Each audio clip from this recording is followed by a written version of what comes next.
She went to 2 rehabs. The last one, I put her in against her will, and she hated me for it. I said, no, this really is. I got your letter today, and we're thinking about coming to see you tonight in the contest. Are you happy with what you're doing?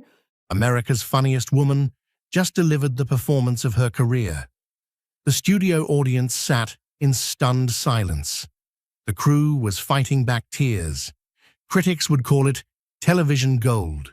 Awards would follow. But Carol Burnett walked off that stage and made a promise to herself. She would never watch that episode. Not once. Not ever. For 47 years, she's kept that promise. The woman who built her career on making people laugh couldn't bear to see herself in the one moment she told the absolute truth.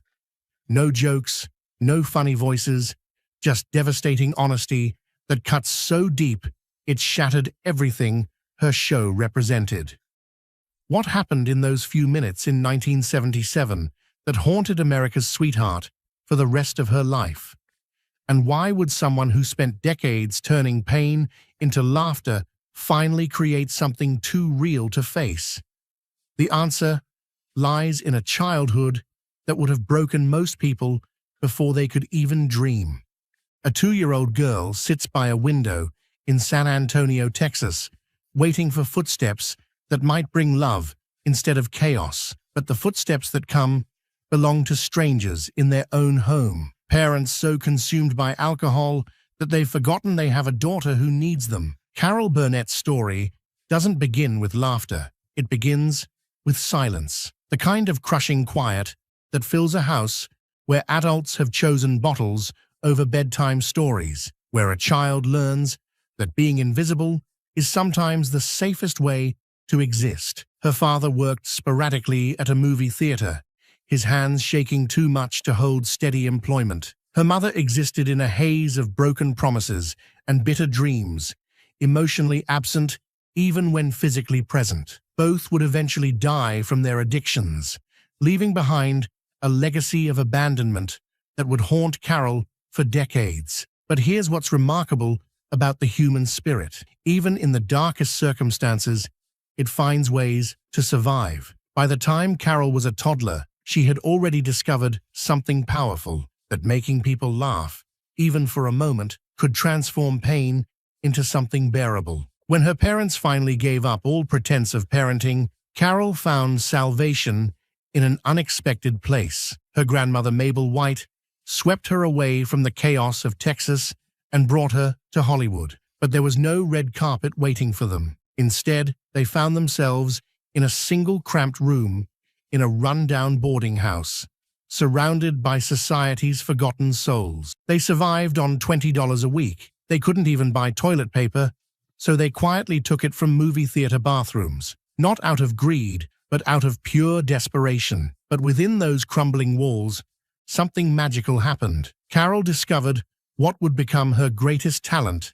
and her heaviest burden, the ability to create joy in the midst of suffering. She invented a twin sister named Karen. Karen was everything Carol wasn't: confident, beautiful, perpetually happy. Carol made Karen so real that even the desperate adults around them believed she existed. She would race up the fire escape, change her clothes and hair, then reappear as Karen, charming and playful. This wasn't just child's play. This was Carol's first masterclass in performance, in understanding that sometimes people need you to be someone else so they can forget their own pain for a while. But Carol's greatest escape came every Saturday when she and her grandmother would spend 50 cents on movie tickets, more than 10% of their weekly income. For those precious few hours in the darkness, Carol could forget about peeling paint and shouting voices. On screen, life sparkled, stars danced,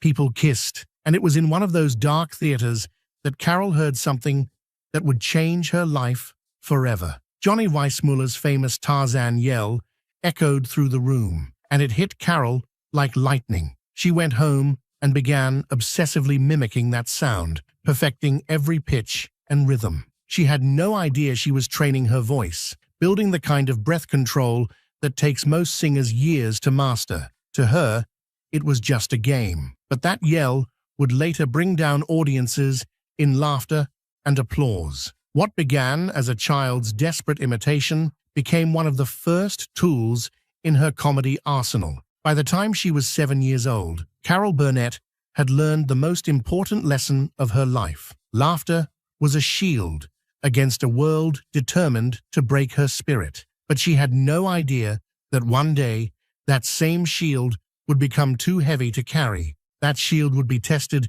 in ways young Carol couldn't imagine. As high school graduation approached, Carol had one dream that felt both impossible and inevitable: journalism. Her mother had always wanted to be a writer, and Carol felt obligated to finish what her mother couldn't. UCLA was the goal, but when enrollment time came, she faced a brutal reality. She didn't have the $50 needed for tuition. For most people, it would have meant the end of the dream. And for a while, it seemed like it was. Then something extraordinary happened. A stranger, whose identity Carol never learned, stepped forward and paid the exact amount she needed. No strings attached, no explanation given, just enough money to change her life forever. At UCLA, Carol planned to study journalism, but fate had other plans. One elective theater class flipped her world upside down. In that classroom, something inside her clicked. She wasn't shy anymore, wasn't poor or invisible. She was funny, loud, and completely alive. The risk of switching majors paid off quickly. At the end of her freshman year, she was named Most Promising Newcomer in UCLA's theater program. It was more than just a title. It was validation that she wasn't crazy for chasing this impossible dream. But Carol's biggest break came in the most unexpected way. Working as an usherette for 65 cents an hour, she found herself at a party in San Diego, stuffing hors d'oeuvres into her purse to bring home to her grandmother. That's when a sharply dressed stranger approached her. He wasn't in show business. He was a millionaire shipbuilder from La Jolla. When Carol told him she dreamed of going to New York to make it on Broadway, he made her an offer that sounded too good to be true: $1,000 each for her and her boyfriend, Don Soroyan, but with 3 rules. Never reveal his name, only use the money to get to New York, and if they made it, they had to help others do the same. He didn't want credit or recognition. He simply said someone had once helped him, and he was paying it forward. With $2,000 in hand, Carol and Don packed up and left UCLA behind. They headed east. Even though Carol had never been further than Texas, she didn't know anyone in New York, but she didn't care. As she said later, she didn't know enough to be scared. The money started disappearing frighteningly fast. At one point, Carol broke down crying while making a collect call to her family, who begged her to come back home. Then, right as she was about to give up, she heard a radio announcement that would change everything. A hurricane named Carol was moving up the coast. She took it as a sign, and somehow it gave her the strength to stay and fight for her dreams. She soon found herself at the Rehearsal Club, an old boarding house for young women trying to break into the arts. For $18 a week, Carol got a cot in a shared room with 4 other actresses. There was only 1 bathroom and 1 closet, but to her, it was paradise. Her first big break came from something completely ridiculous: a love song about John Foster Dulles, the stiff, ultra-serious U.S. Secretary of State. It was a joke song, over the top and absurd, but Carol performed it so perfectly that it became her signature piece. Audiences went wild. She got invited onto the Jack Paar Show and then the Ed Sullivan Show. She stepped out onto the Sullivan stage with her knees shaking, but by the end of her set, people were howling with laughter. And exactly 5 years after receiving that mysterious loan, Carol and Don paid back the full $2,000. The millionaire never responded, staying anonymous to the very end. But Carol's success was just beginning. The foundation she was building, turning pain into performance, vulnerability into strength, would soon make her one of the biggest stars in television history. What she didn't know was that this same gift would one day force her to confront a truth too painful to bear. Success in show business has a way of accelerating beyond anyone's wildest dreams, and for Carol, that acceleration reached its peak when the Carol Burnett Show premiered. Television history was made that night. For 11 straight seasons, 30 million people gathered around their television sets every week to watch Carol and her cast work magic. This wasn't just good ratings, this was a cultural phenomenon. But here's what made it truly groundbreaking. Carol Burnett was the first woman to host her own primetime variety show. In an industry dominated by men, she didn't just break through the glass ceiling, she shattered it completely. The show's success wasn't accidental. Carol had assembled a dream team that clicked in ways that seemed almost supernatural. Harvey Korman brought theatrical training and impeccable timing. Vicki Lawrence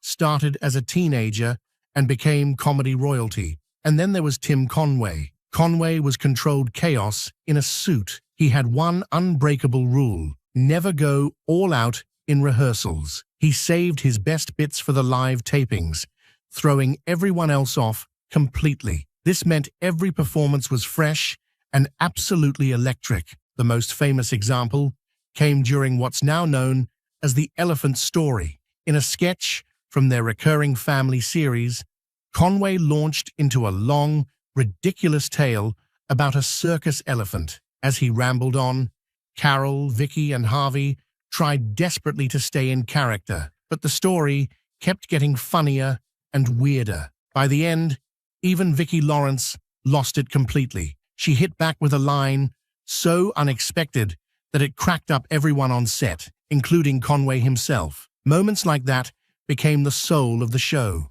Raw, real, and completely unscripted. The awards poured in. 25 Emmy Awards during its run. Carol herself took home multiple Golden Globes. The show didn't just entertain, it influenced everything that came after. Saturday Night Live owes a massive debt to the groundwork Carol's show laid for sketch comedy. But the show's most memorable recurring segment was also its most complex: the family sketches. Carol played Eunice Higgins, a woman weighed down by disappointment and crushed dreams. Usually, these sketches mixed comedy with dysfunction, laughs with just enough edge to keep things interesting. Eunice was frustrated, bitter, always feeling like life had passed her by. The character was funny, but there was always something deeper, lurking beneath the surface, a sadness that Carol understood all too well. For years, these sketches walked the line between comedy and drama perfectly.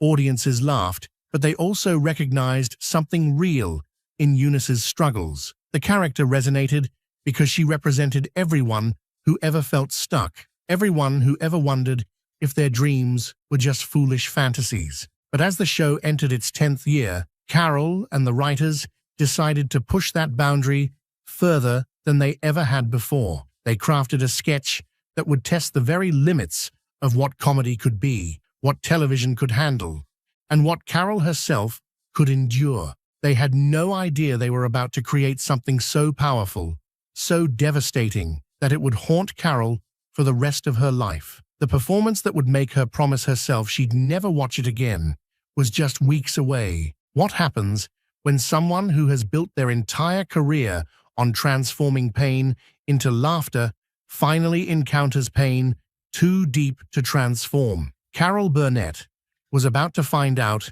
in the most public way possible. The writers had crafted a family sketch unlike any they'd done before. It was called The Gong Show, and it would push Eunice Higgins and Carol herself into territory they'd never explored. In the sketch, Eunice enters a low-rent talent competition, convinced that singing on television will finally launch her to the fame and recognition she's always craved. It's a setup that could have gone a dozen different comedic directions, but the writers made a choice that would change everything. No jokes, no funny accent, no exaggerated movements, just a woman, desperate and delusional, believing that this one moment might finally validate her entire existence. Carol had built her career on finding the lightness in darkness, on transforming pain into laughter, but this time, there would be no transformation. This time, the pain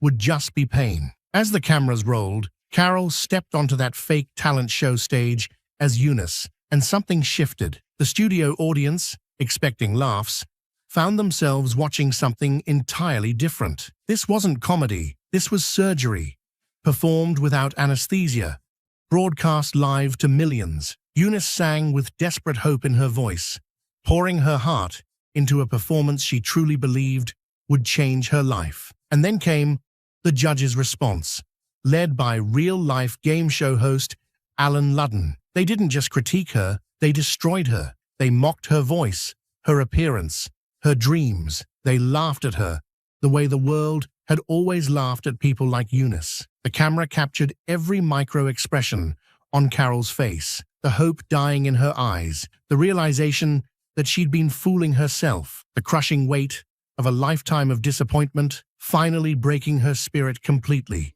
And then, in a moment that stunned everyone in the studio, the lights dimmed. The camera slowly pulled back as Eunice sat alone on that stage, tears streaming down her face. No music, no punchline, no rescue, just a broken woman and the sound of her own sobbing. The studio audience didn't know how to react. They'd come for laughs and instead witnessed something that felt more like a documentary than a comedy sketch. The crew stood in stunned silence. Many were fighting back tears of their own, but it was Carol who was most affected. As soon as the cameras stopped rolling, she walked off that stage and made a promise to herself that she's kept for 47 years.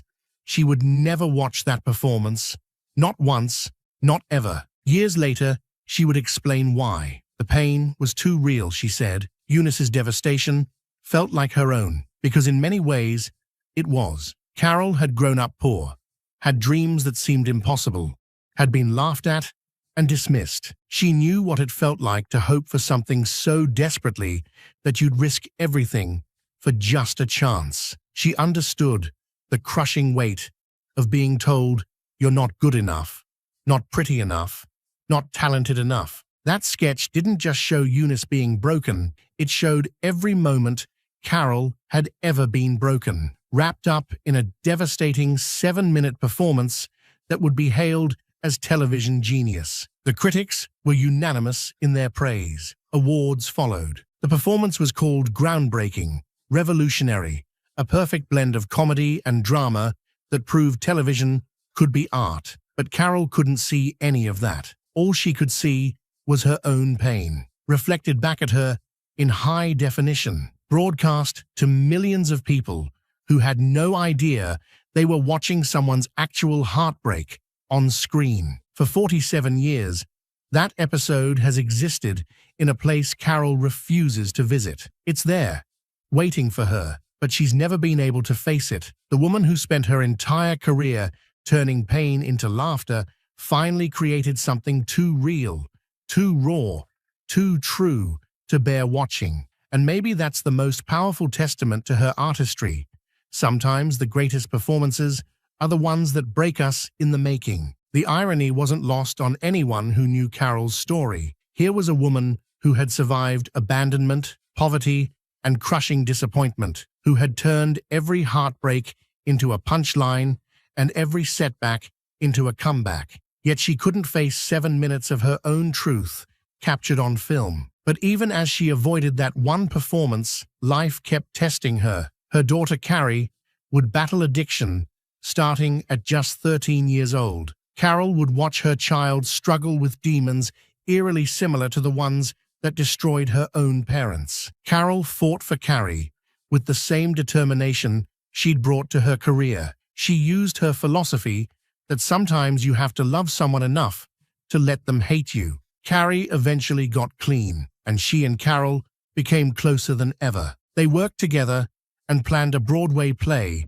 based on Carol's childhood called Hollywood Arms. But tragedy struck again when Carrie died at just 38 from pneumonia caused by lung cancer. Carol was devastated, but she finished the play anyway. She owed it to Carrie, she said. The pattern continued when Carol's youngest daughter, Aaron, fell into her own battle with addiction. At 87, Carol stepped up again, taking custody of her grandson Dylan. The woman who had started life unwanted had become the anchor for 3 generations. At 91 years old, Carol Burnett continues to work, to perform, to make people laugh. She's appeared in recent years on Better Call Saul and Palm Royale, proving that talent doesn't diminish with age. But even now, with 7 decades of performance behind her, that episode remains untouchable. It sits in the archives like a piece of her soul she gave away and can never quite get back. The episode aired once and changed television forever. It proved comedy shows could handle dramatic weight, that audiences were hungry for something real. It opened doors for shows that would blend humor and heartbreak in ways that seemed impossible before Carol showed it could be done. But the personal cost was enormous. In interviews over the years, Carol has described the sketch as necessary but devastating. She's glad they did it, she says, because it was truthful and important. But truth, she learned, sometimes comes with a price too high to pay twice. Through it all, that performance remains the one truth Carol can't face. She's conquered stages around the world, won every award there is to win, and touched millions of lives with her gift. But that 7-minute sketch exists in a place she simply cannot go. Maybe that's okay. Maybe some art is meant to be too powerful for its creator to bear. Maybe the fact that Carol can't watch it is proof of how real it was. The episode that aired once 47 years ago continues to influence comedy and drama today. But for Carol Burnett, it remains a door she closed and locked, a room in her memory that she's never quite ready to enter. Perhaps that's the final lesson in Carol's remarkable story. Sometimes the greatest art comes from giving away pieces of yourself that you can never quite get back. Sometimes making others laugh means confronting truths that are too heavy to carry twice. And sometimes the most powerful performance is the one you can never bear to watch again.